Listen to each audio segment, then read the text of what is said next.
오늘은 간청하는 기도라는 제목으로 하나님 말씀을 나누고자 합니다. 여러분 집에 누군가가 쾅쾅쾅 두드려서 당황하신 적 있으십니까? 제가 중학교 때 있었던 일이었습니다. 누군가가 저희 집 앞에 대문을 계속해서 두드렸습니다. 쾅쾅쾅 쾅쾅쾅. 제가 그때 혼자 있어서 무서워서 방에 잠자코 있었습니다. 제가 살던 집은 이렇게 불투명 유리에 이렇게 샤시가 있어서 실루엣만 비치지 사실 누가 있는지 누군지는 정확하게 알 수는 없습니다. 그래서 제가 이제 문을 살짝 열어서 갔나 살펴보니까 이 밖에서 계속 저희 아버지 이름을 부르면서 두드리는 겁니다. 아무개 씨, 아무개 씨. 아저씨가 그냥 돌아갔으면 하는 바람으로 제발 다음에 오라는 그런 간절함 때문에 제가 숨죽이면서 없는 척했습니다. 아저씨가 이제 집에 또 전화를 하더라고요. 전화를 하는데 제가 없는 척 해야 되니까 받지도 않았습니다. 그런데 이 아저씨가 돌아가질 않고 문을 이제 두드리다가 이제 흔드는 겁니다. 제가 그때 고민하기 시작했습니다. 저 아저씨 혹시 내 실루엣을 봤나? 그래서 저렇게 문을 부실 듯이 두드리고 있나? 이런 생각이 들었습니다.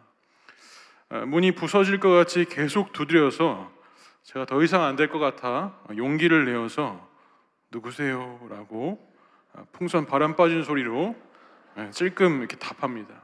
그러니까 그제서야 아저씨가 대답했습니다. 택배입니다. 제가 그제서야 안심하고 문을 열었더니 이 택배 아저씨가 시골에서 이제 쌀 40kg가 이제 한 가마니였는데 이 40kg짜리 네 가마니를 이고 오신 거예요. 착불이어가지고 그 돈을 받으려고 계속 문을 두드렸던 겁니다.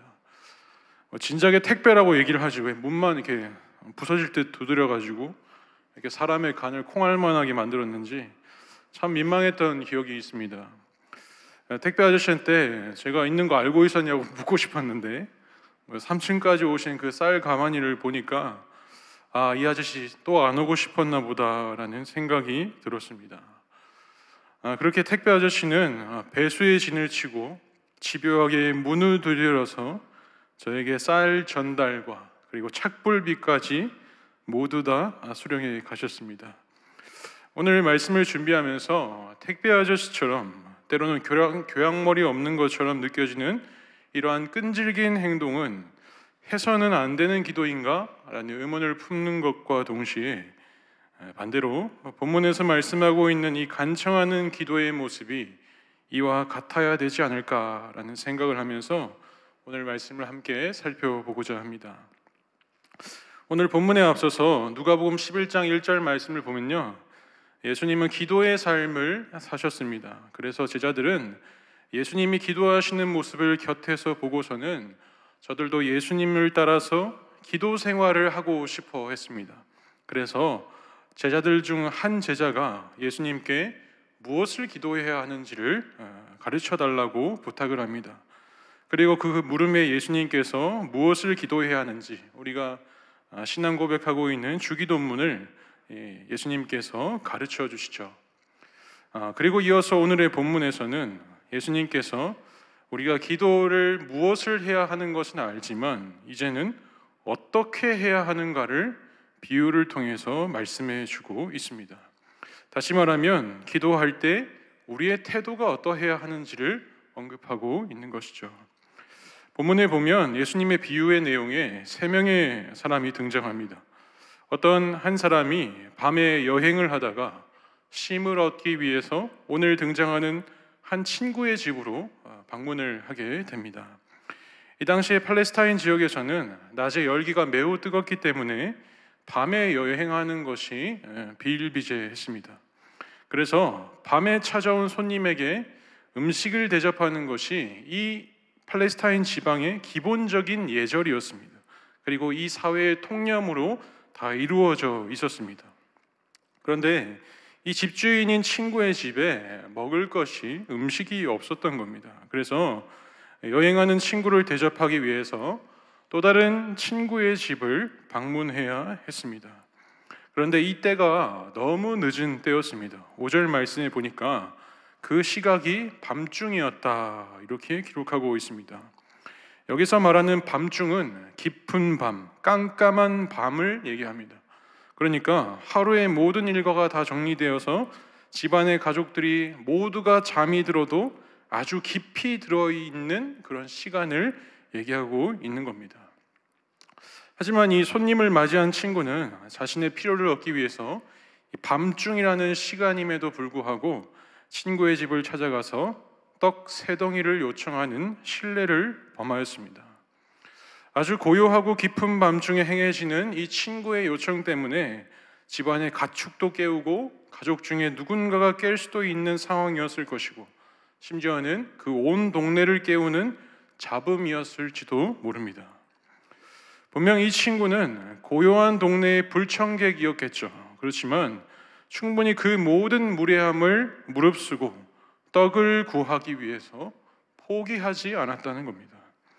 그리고 마침내 친구의 목소리를 듣고 집안에 있는 다른 친구가 반응을 합니다. 다행히 인기척을 듣고 친구가 깨어났지만 떡을 꿔달라라는 이 요청은 거절합니다. 그 이유가 무엇인가 하니 자신이 문을 열러 나가야 되는데 그 나가는 길에 아이들이 깰 수도 있기 때문이다라는 겁니다. 그러나 이 친구로서의 부탁은 거절하였지만 그 관계가 아닌 다른 이유로 마음을 돌이킬 수 있다라고 오늘 본문 8절에 기록하고 있습니다. 우리 8절 말씀을 다 같이 한번 읽어보겠습니다. 시작. 내가 너희에게 말하노니 비록 벗됨으로 인하여서는 일어나서 주지 아니할지라도 그 간청함을 인하여 일어나 그 요구대로 주리라. 아멘. 친구라는 그 밀접한 그 관계로는 들어주지 않더라도 간청함 때문에는 그 원하는 것을 들어줄 수밖에 없다라고 말씀해 주고 있습니다. 이 친구의 관계로서는 들어줄 수도 있고 안 들어줄 수도 있는 그런 불확실함을 나타내지만, 이 간청함은 불확실한 답을 깨뜨리고 원하는 결과를 이끌어낸다라는 겁니다. 이 개역개정에 기록된 간청하다라는 말을 좀 더 엄격하게 얘기해 보면 간절히 청하다라는 뜻입니다.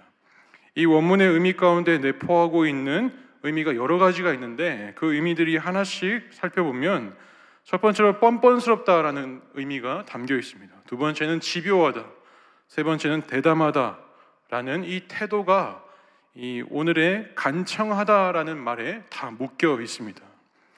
따라서 어떤 의미가 적절한지 하나님의 뜻을 택하는 것은 올바른 이해가 될 수 없고, 이러한 의미들을 모두 다 갖춘 상태로서 주님 앞에 나아가야 한다라는 겁니다.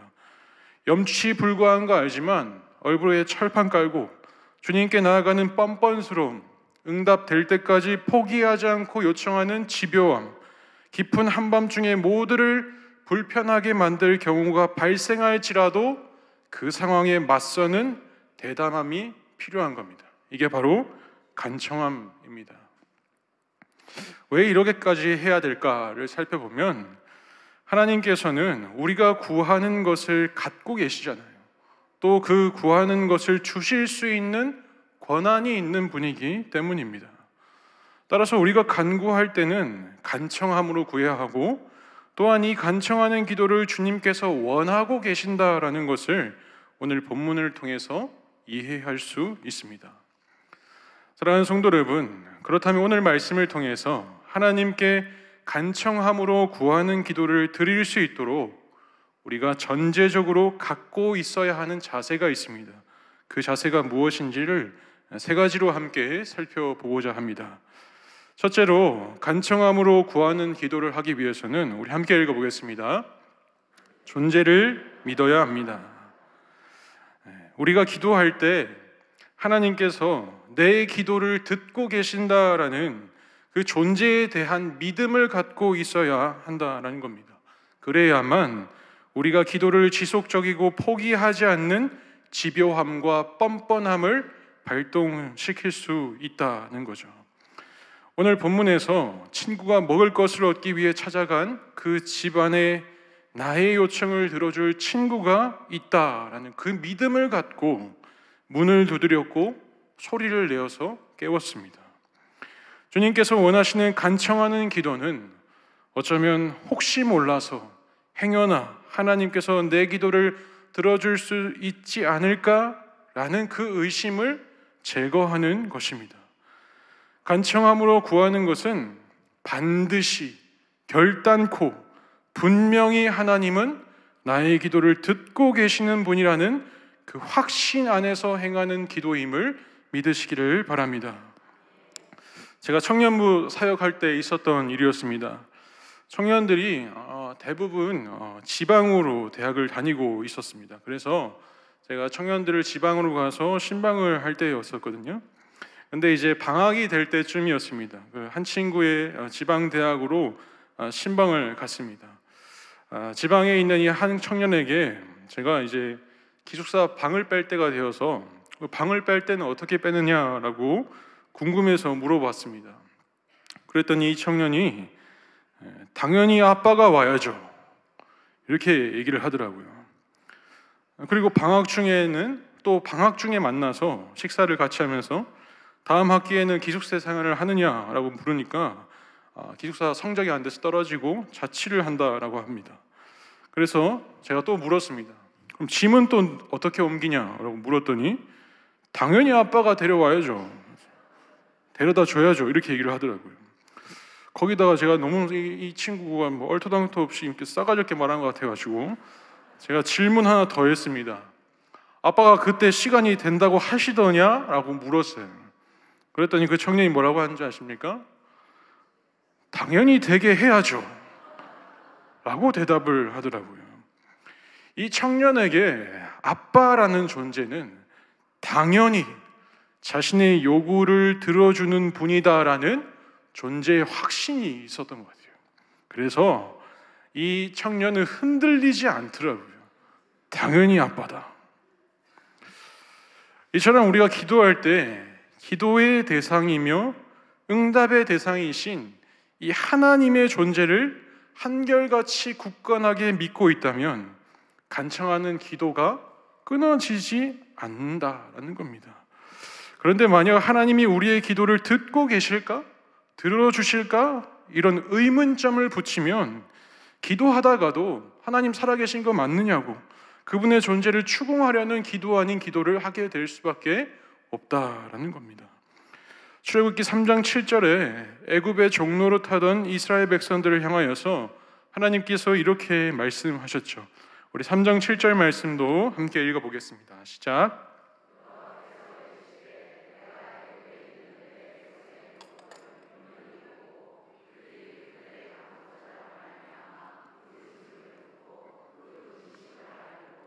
아멘.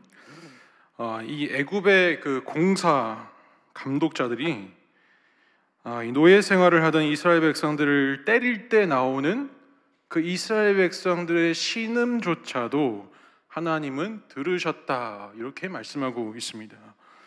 하나님은 자신의 백성에게, 자신의 자녀에게 얼마나 기기롭게 계신지를 이 말씀으로 우리가 묵상해 볼 때 하나님의 자녀인 나의 기도 역시도 분명히 듣고 계신다라는 사실을 믿고 하나님의 존재를 한결같이 신뢰하는 저와 여러분이 될 수 있기를 간절히 소원합니다. 두 번째로 간청함으로 구하기 위해서는 어떤 태도가 필요합니까? 함께 읽어보겠습니다. 선한 것을 구해야 합니다. 선한 것을 구해야 합니다. 오늘 본문에서 친구가 구하고 있는 것은 떡 3덩이였습니다. 여기에서 손님을 맞이한 친구의 모습을 살펴보면 그의 행동에 그릇됨이 보이십니까? 떡 3덩이, 단지 떡 3덩이는 평균적으로 남자가 먹을 식사 한 끼의 분량이었습니다. 즉, 손님을 맞이한 친구의 행동은 손님만을 온전히 대접하고자 하는 마음뿐이었던 겁니다. 심지어 떡을 구하러 간 친구의 집에서 떡 3덩이를 달라고 한 것도 아니었어요. 떡 3덩이를 구워달라고 얘기합니다. 갚겠다는 뜻이죠. 빌린 떡 3덩이는 손님으로 온 친구에게 스스로가 할 수 있는 능력의 범위 안에서의 최선의 대접이었던 것입니다. 이 떡을 대접하는 과정을 보면 손님을 맞이하는 친구의 행동은 선했기 때문에 떡 세 덩이라는 요청이 선하게 받아들여지고 얻어낼 수 있었던 것입니다. 여러분, 우리가 하나님께 기도할 때 속내가 조금이라도 태색되어 있다면 우리가 어떤 생각을 할 수 있습니까? 이렇게 기도하면 하나님이 안 들어주겠구나라는 생각을 하면서 기도의 제목을 계속 수정하고 변화시키지 않을까요? 우리가 만약에 하나님께 기도하는 것이 선하지 않다면 담대하게 하나님 앞에 요구하는 게 가능할까요? 과연 하나님께 간청하는 기도가 될 수 있을까요? 여러분, 선해야만 한다라는 겁니다. 에베소서 2장 10절은 우리가 왜 선한 것을 구해야 하는지를 말씀해 주고 있습니다. 에베소서 2장 10절 말씀을 우리 함께 읽어보겠습니다. 우리는 그가 만드신 바라 그리스도 예수 안에서 선한 일을 위하여 지으심을 받은 자니 이 일은 하나님이 전에 예비하사 우리로 그 가운데서 행하게 하려 하심이니라. 아멘. 여러분, 우리가 왜 선한 것을 구해야 합니까? 우리는 하나님께로부터 선한 일을 하도록 지어진 자들이기 때문입니다. 그러므로 선한 것을 구하는 기도는 하나님의 뜻에 합한 기도이기 때문에 간청함으로 구해야 하는 이유가 되는 것입니다. 우리가 선한 것을 구하면 조금의 변색도 없이 하루 이틀, 1년, 10년이 넘어서까지도 끈질기게 기도할 수 있는 겁니다. 기도를 포기해야 할 이유를 어디에서도 찾을 수 없는 집요한 기도가 될 수 있는 겁니다. 기도의 제목도, 기도의 뉘앙스도, 기도의 감정도, 기도의 양심도 아무것도 변함없이 담대한 기도로 1년이 지나고 10년이 지나도 선한 것을 구할 때는 우리가 하나님 앞에 끊임없이 나아갈 수 있는 기도가 될 수 있다라는 겁니다. 우리가 이처럼 하나님 앞에 선한 것을 구할 때만이 우리의 기도에 힘이 있음을 믿으시기를 바랍니다. 세 번째로 수치심의 경계를 넘어설 수 있어야 합니다.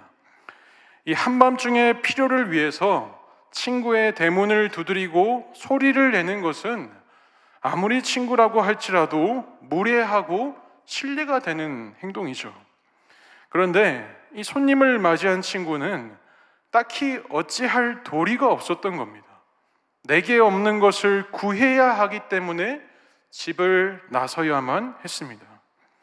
오늘처럼 늦게까지 가게를 열거나 무인 시스템이 장착되어 있었던 시대가 아니었기 때문에 손님을 맞이한 친구의 입장에서는 떡을 얻으러 가는 것이 최고의 방법이었습니다. 다만 뒤따르는 후폭풍을 어떻게 받아들일지만이 남아있을 뿐이었겠죠. 그러니까 떡을 구하러 간 친구는 얼굴에 철판을 깔고 찾아간 겁니다. 욕을 먹을 각오를 했고 손가락질을 받을 상황도 다 감수한 선택이었다는 겁니다. 여러분, 우리나라는 특히 체면의 문화이지 않습니까? 유교의 영향을 받았기 때문에 그런지 몰라도 특히 우리나라는 체면의 문화가 깊이 뿌리 박혀 있습니다. 다른 사람이 나를 어떻게 볼까를 무엇보다도 예민하게 반응하려고 합니다. 몇 년 전에는 롱패딩이 유행했습니다. 그래서 학생들이 너도 나도 롱패딩을 구입해서 입었습니다. 새로운 휴대폰이 출시되면 충분히 쓸 수 있는 폰임에도 불구하고 폰을 바꾸려고 난리를 치죠. 자동차의 경우도 3년에서 5년이 된 차량이 중고차 시장을 점령하고 있다고 합니다. 그리고 집은 더합니다. 처음 만난 사람에게 그 묻는 기본적인 질문이 있죠. 어디 사세요?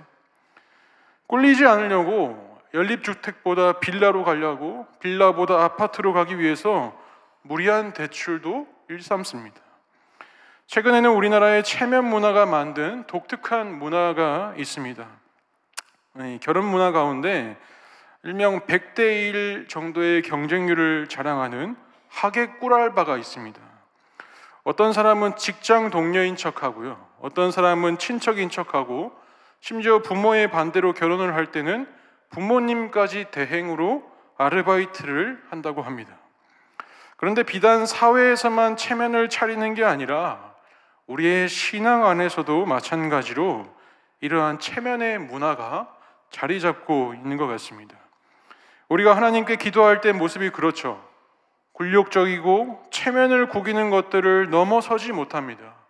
사회의 지위와 명예를 신앙의 영역까지 끌고 들어와서 우리가 그렇게 지키려고 한다면 딱 작심 3일짜리 기도밖에 되지 않는 겁니다. 다시 제자리 걸음이라는 뜻이죠. 끈질긴 기도가 되지 않는다는 말입니다.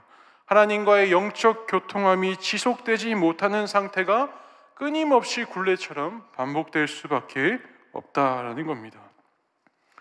그리스도인은 무시로 주님과 교통하는 삶이 열리고 지속되도록 갈망하고 갈급하는 마음이 있어야 합니다. 그러기 위해서는 이 수치심의 경계를 뛰어넘는 선택이 우리 안에 필요하다라는 겁니다. 창세기 32장에 야곱이 형 에서가 400명의 무리를 이끌고 온다는 소식을 듣습니다. 그리고 하나님께 기도를 하죠. 기도할 때 어떻게 했습니까? 환도뼈가 어긋나서 다리를 절게 되어도 하나님께 복받는 것 외에는 다른 것조차 생각하지도 않았습니다. 결국은 자신의 체면과 또 육신의 외모를 다 뛰어넘고 끈질기게 기도하여서 하나님께 응답받는 능력의 기도가 되지 않습니까? 여러분, 우리가 신앙행 생활의 연수가 늘어날수록 이 수치심의 경계를 뛰어넘는 것이 굉장히 수월해야 하는 것이 정상입니다. 그런데 어떻습니까? 오히려 거꾸로 되고 있습니다. 오히려 신앙생활이 더할수록 하나님 앞에 나아가는 것을 더욱더 부끄러워합니다. 저의 경우도 마찬가지인 것 같습니다. 어릴 때보다, 청년 때보다 지금이 훨씬 더 때 아닌 이 소극적인과 부끄러움을 갖고 있는 것 같습니다. 일반적으로 사람들은 수치를 당하지 않는 명예를 갖고 싶어 합니다. 이것이 사람의 공식입니다. 그러나 예수님은 스스로 수치를 당하는 장소로 나아가셨습니다. 그리고 벗겨지고 사람들 앞에서 공개적으로 모욕까지 당했습니다. 그런데 이 모든 것들이 사람들의 공식에는 부끄러운 일일지언정 예수님의 가치 개념에서의 십자가는 부끄럽거나 수치스러움을 넘어서서 그 어떤 것과도 비교할 수 없는 귀한 것이었습니다. 십자가의 부끄러움을 뛰어넘으신 결과가 무엇이었습니까? 이사야 53장 5절 말씀에 이렇게 기록되어 있습니다. 그가 찔림은 우리의 허물 때문이요 그가 상함은 우리의 죄악 때문이라. 그가 징계를 받음으로 우리는 평화를 누리고 그가 채찍에 맞음으로 우리는 나음을 받았도라. 예수님이 갖는 수모와 수치를 당함으로써 우리가 나음을 받았도다라고 말씀하고 있습니다. 즉 우리는 그리스도께서 수치의 경계를 넘어서시고 십자가의 죽으심으로 말미암아 하나님과의 단절된 관계가 나음을 입었습니다. 이로 인하여서 하나님의 자녀가 되는 명예를 우리에게 부여해 주셨음을 잊지 말아야 할 것입니다. 사랑하는 성도 여러분, 우리가 수치심의 경계에서 못 넘을 이유가 없습니다. 이미 우리는 하나님의 자녀라는 가장 귀한 명예를 가졌고 또 이 명예는 지워지지 않고 떨어지지 않는 보증된 인침임을 믿으시기를 바랍니다. 우리는 사람들이 말하는 가치 개념으로 살아가는 사람들이 아닙니다. 하나님의 자녀된 명예로움으로 살아가야 되기 때문에 세상이 말하는 부끄러움과 수치심 앞에서 담대히 뛰어넘을 수 있으시기를 간절히 소원합니다. 그리하여 간청하는 기도의 자리를 떠나지 않고 늘 하나님과 교통하는 인생이 될 수 있으시기를 주님의 이름으로 간절히 축원합니다. 말씀을 마무리하겠습니다. 예수님은 우리가 간청하는 간청함으로 구하는 이 기도 생활을 원하고 계십니다. 간청함은 끈질기고 지속적이고 담대하고 때로는 뻔뻔할 정도로 부끄러움 없이 나아가는 태도입니다. 간청함으로 구하는 기도의 삶이 되기 위해서는 우리의 기도를 듣고 계시는 하나님의 존재를 믿어야 하고 선한 것으로 무장되어야 하고 수치심의 경계를 뛰어넘을 수 있어야 합니다. 사랑하는 이교구 식구 여러분, 사랑하는 원당교회 성도 여러분, 우리의 기도는 하나님께 어떤 기도이셨습니까? 하나님의 절대적인 존재가 삶 가운데에서 흔들리고 있지는 않으셨습니까? 선한 것을 구하는 데에 앞서서 나의 이득을 이루기 위한 작은 씨앗을 몰래 뿌리려고 기도하지 않았습니까? 수치를 당하는 것이 죽는 것만큼 싫어서 여전히 우리의 신앙의 모습은 단단한 음식을 씹어 먹을 수 없는 장성한 분량에 하나도 못 미치는 그런 수준이 되고 있지는 않으십니까? 사랑하는 성도 여러분, 우리 함께 하나님 앞에 간청함으로 구하는 기도의 자리를 사수하시기를 간절히 소원합니다.